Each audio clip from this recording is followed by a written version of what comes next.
Megan here from Hip Stitch Academy. We're going to wind the bobbin for this Brother VX707 vintage sewing machine. So you're going to start with the thread on the spool pin, and then I want you to figure eight it around the tension disc and head back to where the bobbin winder is. So you're going to find that little hole in the bobbin, put the thread up through that hole and hold the thread tight on the machine before you start spinning. Don't forget to pop it over to the right to tell the machine to start winding the bobbin. And on this one, you can loosen the flywheel so that the needle doesn't go up and down when you wind the bobbin. Hit the gas, hold the thread tight as you start.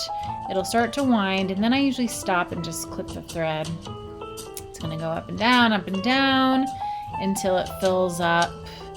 You get a special treat on this video when the thread spool flies off because it's going so fast and it's about to empty. Yeah. So I guess we'll quit there.